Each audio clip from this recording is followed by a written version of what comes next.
Hi, this is part of a series of interviews with people who are helping to build a new economy. And today I'm talking with Frances Northrop of the New Economics Foundation, who's working on what I think is called a new municipalism. It's big in Preston, and in the UK it's often called a Preston Model. Hi, Frances. Hi, Dave. First, what do I call it? Is it then new municipalism or the Preston Model? And can you tell us what it is? Okay, so yeah, we are calling it the new municipalism, even though it's really hard to say those two words together. And I think people that we're working with would say that the Preston Model's part of it, but it's not the whole entirety of it, because the Preston Model goes so far, and the local authorities in the lead there. And I think genuine sort of municipalism of the kind of new wave would be much more about participation of people and citizens. So first of all, tell us what the Preston Model is then. So the Preston Model is basically a local authority seeing their role as being municipal, so that they are there for their citizens. They're not there to serve big business or corporations, and that they are custodians of public money. And so how they spend that money really matters.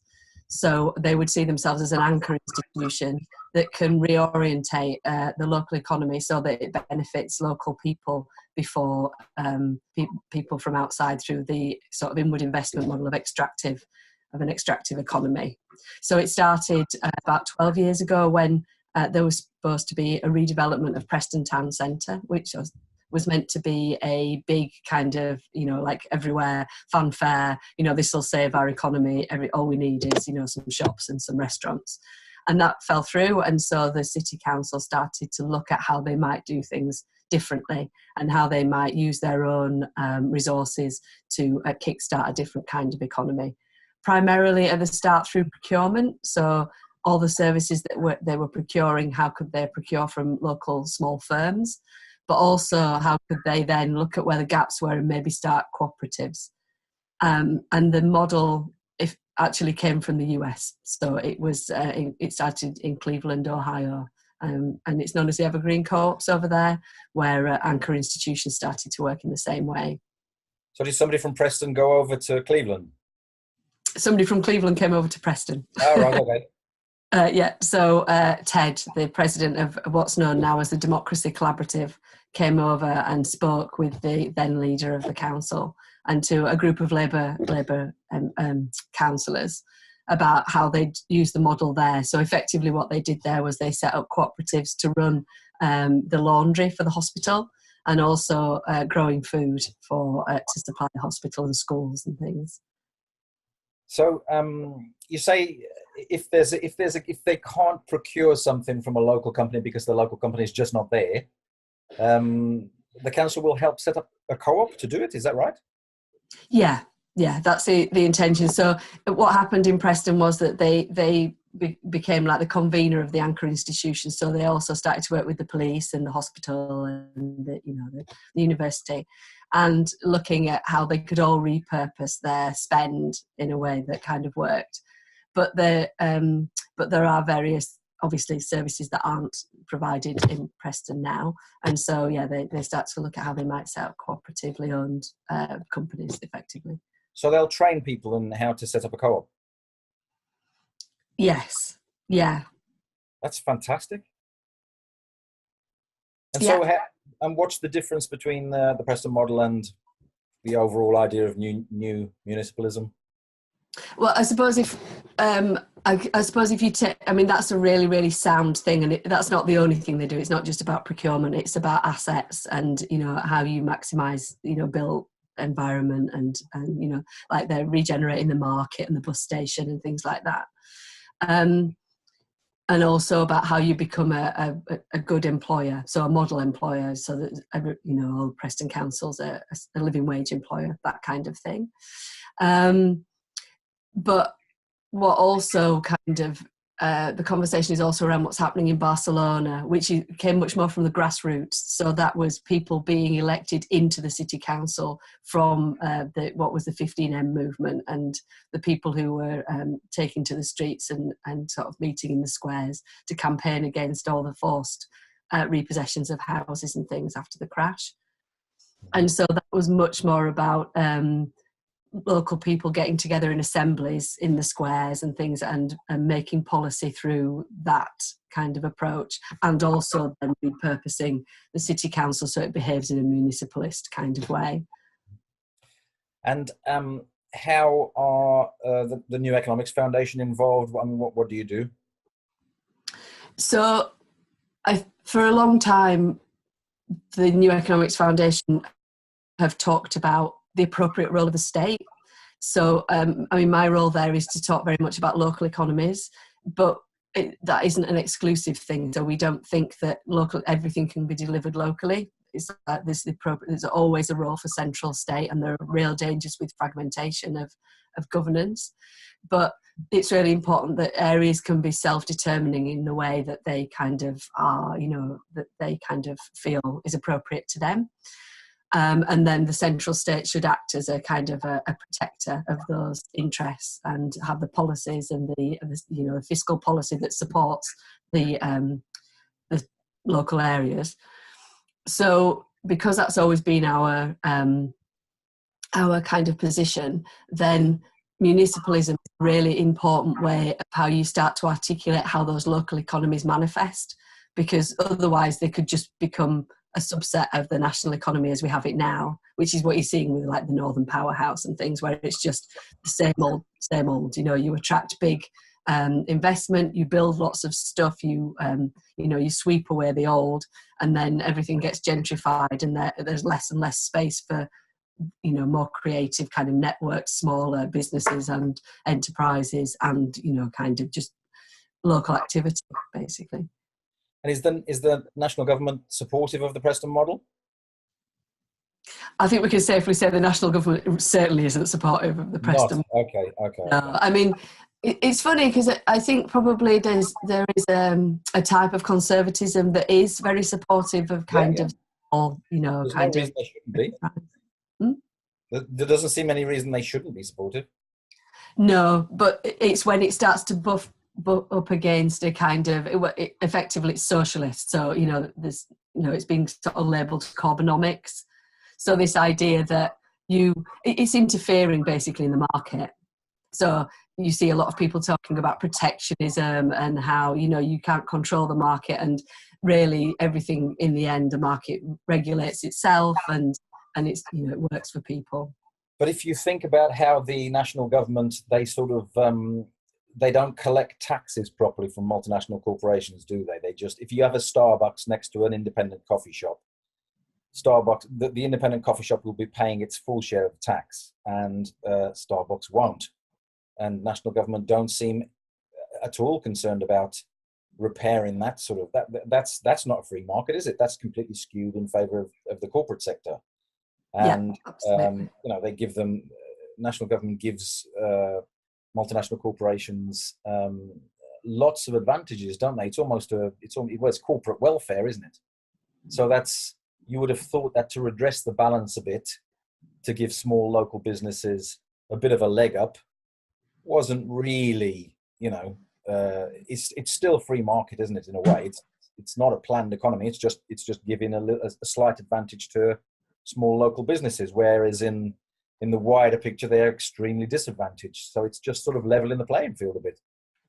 Yeah, exactly. That's exactly what we would argue. Absolutely. And they also really stacked against small local businesses and community enterprise and co-ops, because access to land and buildings is really, really difficult in the places where they might be needed. So we've done some really interesting work with the East End Trades Guild, who are a guild that cover sort of obviously the East End of London, sort of Hackney, Tower Hamlets. And they organise the local small businesses to have a voice, a collective voice.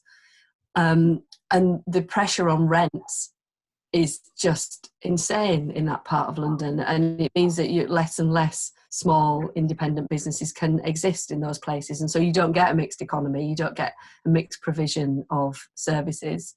And then local people don't have what they need on their doorstep. Mm.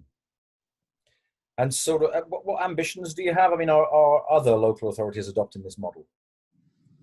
Yeah, I heard that Dumfries and Galloway are supporting local businesses in the same way, and Birmingham are building affordable housing, and Nottingham and Bristol have set up community energy schemes. Is there anything else going on? there's a lot going on. I think it's really, really interesting. So quite a lot of the London boroughs are looking at this idea of community wealth building, and we're doing some work with Dudley Council. And what happens is, I think local councils have been cut, their services and their income have been cut so much that they have been feeling like there's nothing they can do, like they're totally powerless, and that they're just kind of under the caution. Everybody also is really angry with them because they can't provide the services that they need to provide. And so everybody was feeling really kind of pretty dark, actually. You know, if you imagine you're a commissioner of adult social care services, and you know that you cannot protect the most vulnerable people in your borough, but that's what your role is, and that's why you do your job, because you want to look after, you know, children in care and older people and people, you know, vulnerable adults, then it must, I can't imagine the pressure that puts you under when you know that you can't actually provide those services. And what community wealth building does is you know, and I saw it when I went to a recent meeting in Dudley, is that when you pull people together who are responsible for procurement and commissioning in a local authority and other anchor institutions in that place, and you say to them, actually, look, you have got money, it's just how you spend it that matters. So, and also kind of working with local people to think about how you make that money go further, because of course smaller local businesses, they generate more community and social benefit than big corporations. And you're effectively coming in alongside and you're saying, it's okay, let's do it this way. And it's really, it kind of just inspires people again to realise that they can do something. So yeah, that was what I wanted to. It's funny you say Dudley. I'm actually from Dudley, and my nephew still lives in Dudley, and he's very keen to get involved in sort of new economy stuff. And in fact, he would leave his job and work in the new economy if it was possible in Dudley. What can individuals do to help and to get involved? I think that's where the Preston model, community wealth building model, is really important, because you need to repurpose organisations. But I think why it's equally important to have the kind of Barcelona type model, for want of a better way of putting it, and it's evolving all the time. I think these conversations evolve all the time, and at the heart of it is about participation and democracy, and how people feel like they can't get involved in things, or there's no way in, or the economy's not for them. And so it's about how do you create a situation where people are involved again in decision making, and and I mean, especially at the moment, that is critically important for people to be together, to talk more. And so there's lots of conversations going on about citizens' assemblies and participatory budgeting, and I think they go some way to kind of trying to pull people into a place. But what I think is really interesting is that I think we're seeing a movement of people who are starting to look at how they might get elected, or how they might join other people to canvass for people who might get elected into local councils, so that they can start to do things differently. And I think that's a really interesting approach to how people might get involved. And I think just having places where people can get together and talk about those things is really important. Like on Saturday, the World Transformed ran an event in Bristol, which is effectively, you know, the World Transformed is an event that runs alongside the Labour Party conference, and it was started by Momentum. And so what they do is they pull people into conversations about all kinds of different issues, and basically people come along and they say, we want to talk about this thing, and they program it, and then over 2 days or 3 days they have this full program. And so it's really worth looking at the Bristol Transformed recent program. And I think increasingly people are creating spaces for more of these conversations to happen. Fantastic. And whether or not that leads to people being elected, because I think that is part of it, and it is really important, right down to a parish council level, because they are the existing structures that we have. And then through to and then people getting together, just talking about what change is needed, really. So here's to Dudley becoming the next Barcelona then. Yeah, that would be good, wouldn't it? I think there is something about the sunshine. I was saying that to a colleague. There is something about just the culture of Spain and being able to be outside in the sunshine that probably aids and abets that quite a lot. I think our version is probably a lot of church and village halls, but you know. So what are the biggest obstacles, do you think? I heard that Amazon are approaching councils, particularly in Yorkshire, and saying, "Look, we'll do all your procurement for you, and we'll do it cheaper than anybody else, and just leave it to us." I don't know if you've come across that, but I heard that Amazon were doing that. Yeah, what sort of what obstacles are there? What barriers are there? That really surprised me. I didn't know that, but it doesn't surprise me. So, I mean, procurement and commissioning have been privatised for quite a long, they've been corporatised for quite a long time. So most councils go with Serco Capita, the big sort of those bigger players, until recently Carillion. And so that kind of thing doesn't surprise me. But so that is a massive barrier. And also that you have effectively a hostile nation state. So you have a nation state that when they're giving money out through city deals or, kind of all the devolution deals, they're basically saying, this is a model that we want you to adopt and we won't give you the money unless you adopt that model, which is a very old fashioned kind of, same old. How do you develop your local economy? It's all tech. It's all, kind of just big scale stuff, like we'll bring an Amazon fulfillment center to our place and that'll be, what we do to boost our GVA.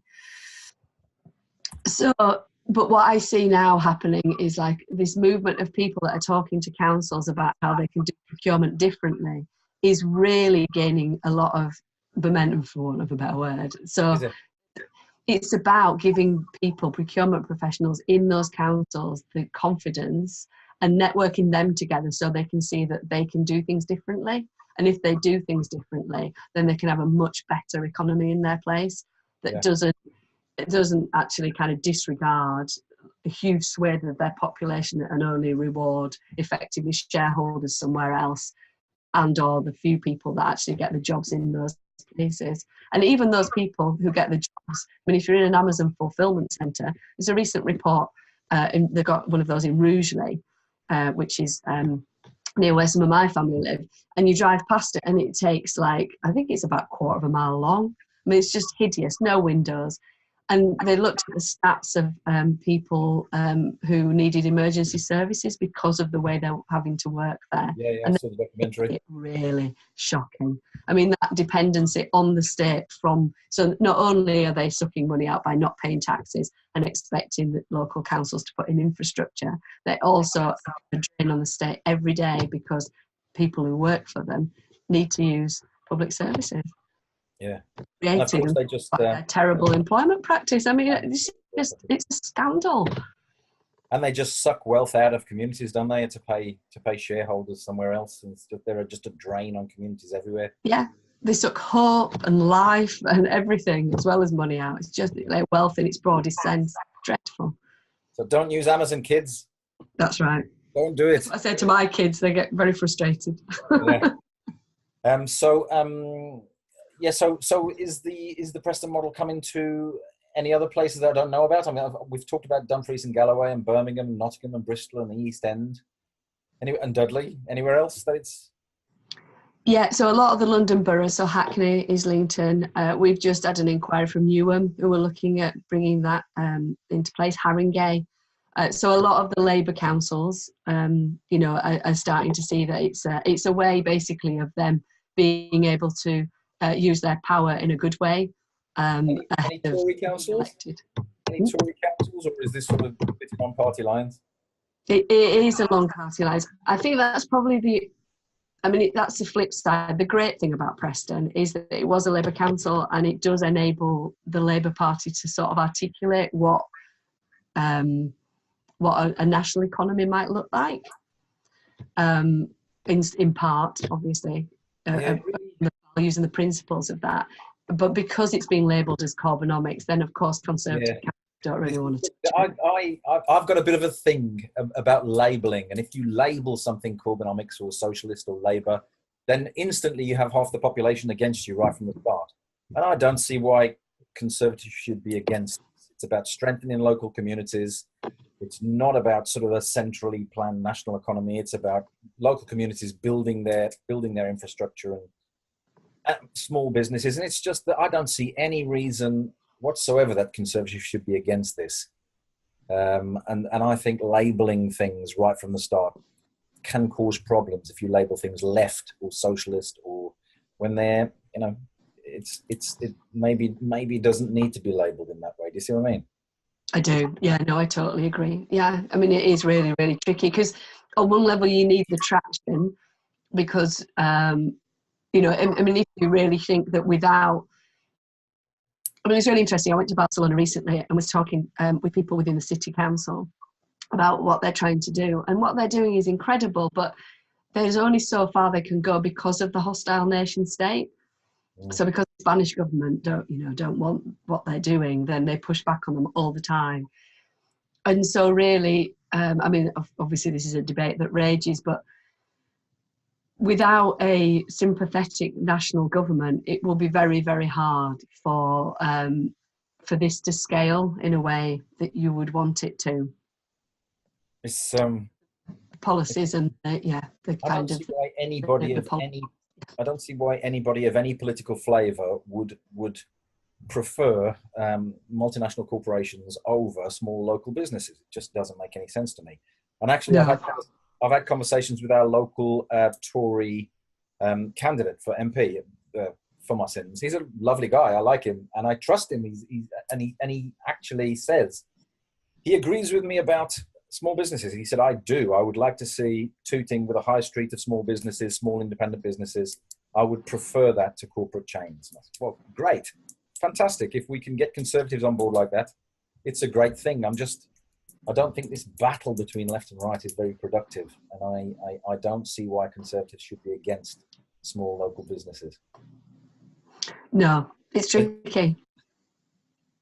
Are you optimistic about this? This new kind of municipalism and the Preston model spreading? Yeah, I'm really optimistic about it. I think that people need hope at the moment. I think most people are really ground down by the situation that we're in, and that's even without the whole kind of debate about leaving the EU. I mean, because it's kind of obscuring the conversation about austerity and what that's meant for this country, even though obviously that's part of it. But I mean, we are literally on our knees as a nation. I mean, it's just awful.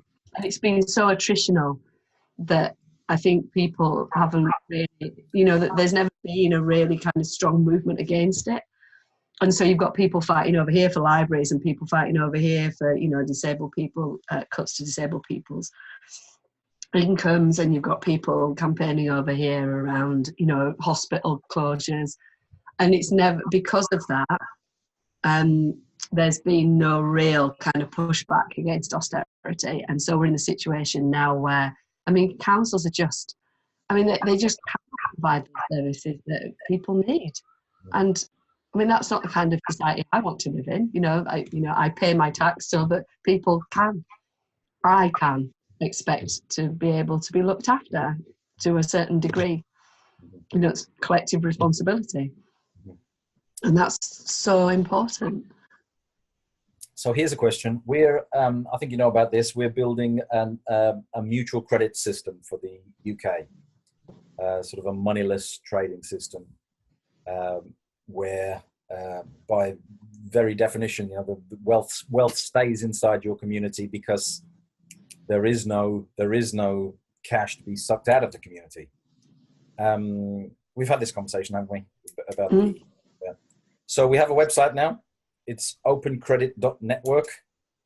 And could you see a council like Preston and others adopting mutual credit as a means of trading within the local area, and sort of encouraging the small businesses and the cooperatives that they're working with in a particular town to trade with each other, or to just give it a try to trade with each other using mutual credit? Do you think that there's any legs on that?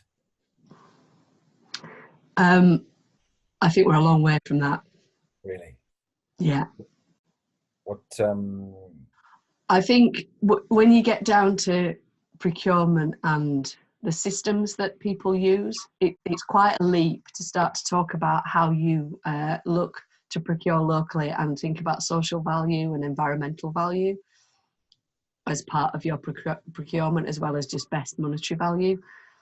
So that's quite a leap in itself about how you write those procurement documents. Yeah. Who risk. I mean, risk is a massive thing. I mean, that's why big companies, I mean, ironically, they're massively risky, but, they come along and they say, we can manage all that risk for you. That's what Amazon will be saying to those procurement officers. We can take all that risk, and so let us do it. By basically saying, change your procurement so that you're actually procuring from a smaller, effectively more fragmented group of people or businesses or organisations, then you're asking procurement officers to take a massive risk with public money, and they feel that responsibility. So that conversation is only just really gaining traction now. So if you then leapt very quickly to mutual credit, I think that would be really scary. Yeah. So I mean, we're building a national network and we're building local nodes, and we've got a long way to go as well. So it's a conversation I'd like to continue. But yeah, it would be great to actually see councils with mutual credit accounts. Yeah. At some point, that would be very, very interesting. So, how can people keep up to date with what you're up to? Have you got a blog, or have you got how do they know what's happening in Preston and elsewhere, and how can they stay up to speed? So we've just pulled together a network of people who are interested in new municipalism, and it's basically people involved in advocacy for it, people involved in researching it, and people who are actually doing the stuff. And we had a meeting in Sheffield. So we're talking now about how we start to do many more comms around it, events, and kind of participatory sort of activity, so that we can spread the word much more about the idea. So I think a lot of stuff is already kind of entering the mainstream about it, which feels good, but it feels like a good time to sort of really amplify that. So is there a place that people can go to keep up to speed on that? So not yet. So we're just establishing something for that. Yeah. So at the moment, there's just a group of people who are sort of involved in it, who are all, sort of writing some blogs. So there are various different, I mean, as part of this conversation, I could send you some links. So you can. That'd be great, yeah. That'd be great. Yeah. And I'll put them, I'll put them below the video, and I'll put them on the blog. That'd be great. All right. Thanks ever so much, Frances. That was a fantastic discussion. That was very, very interesting. Cheers, Dave.